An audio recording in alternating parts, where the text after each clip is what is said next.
نحمده ونصلي على رسوله الكريم اما بعد فاعوذ بالله من الشیطان الرجیم بسم اللہ الرحمن الرحیم صلوا علی الحبیب صلی اللہ تعالی علی محمد ومن الناس من يقول آمنا باللہ وبالیوم الآخر وما هم بمؤمنین۔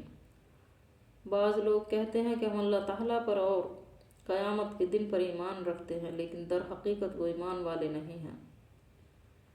ایمان تو انہی لوگوں کے حصے میں آتا ہے جو اللہ تعالیٰ کی دی ہوئی صلاحیتوں کا صحیح استعمال کرتے ہیں اور ان سے معرفت کردگار حاصل کرتے ہیں۔ اس کے برعکس لوگ تو اس حدیث کا مصداق ہیں جس میں بیان کیا گیا ہے کہ مومن جب گناہ کر بیٹھتا ہے تو اس کے دل میں سیاہ نقطہ پڑ جاتا ہے۔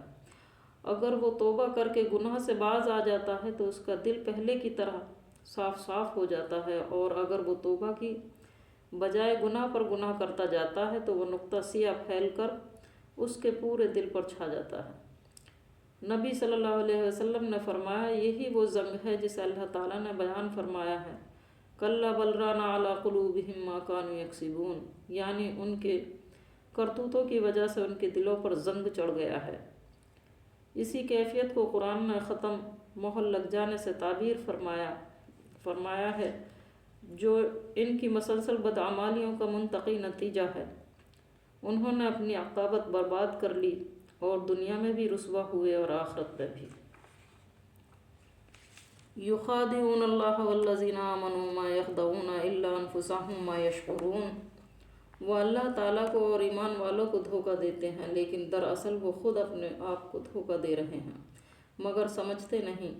فی قلوبہم مرض فزادہم اللہ مرضا ولہم عذاب علیم بما کانوا یکذبون، ان کے دلوں میں بیماری تھی، اللہ تعالیٰ نے انہیں بیماری میں مزید بڑھا دیا اور ان کے جھوٹ کی وجہ سے ان کے لیے دردناک عذاب ہے۔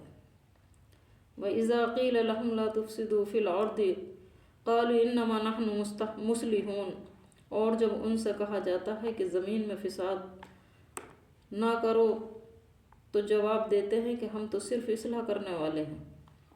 الا انہم هم المفسدون ولکن لا یشعرون، خبردار یقیناً یہی لوگ فساد کرنے والے ہیں لیکن شعور سمجھ نہیں رکھتے۔ وَإِذَا قِيلَ لَهُمْ آمِنُوا كَمَا آمَنَ النَّاسُ قَالُوا أَنُؤْمِنُ كَمَا آمَنَ السُّفَهَاءُ أَلَا إِنَّهُمْ هُمُ السُّفَهَاءُ وَلَكِنْ لَا يَعْلَمُونَ، اور جب ان سے کہا جاتا ہے کہ اور لوگوں یعنی صحابہ کی طرح تم بھی ایمان لاؤ تو جواب دیتے ہیں کہ کیا ہم ایسا ایمان لائیں جیسا بے وقوف لائے ہیں۔ خبردار ہو جاؤ، یقیناً یہی بے وقوف ہیں لیکن جانتے نہیں۔ بیماری سے مراد کفر و نفاق کی بیماری ہے جس کی اصلاح کی فکر نہ کی جائے تو بڑھتی ہی چلی جاتی ہے۔ اسی طرح جھوٹ بولنا منافقین کی علامات میں سے ہے جس سے اجتناب ضروری ہے۔ فساد صلاح کی ضد ہے کہ کفر و معصیت سے زمین میں فساد پھیلتا ہے اور اطاعت الہی سے امن و سکون ملتا ہے۔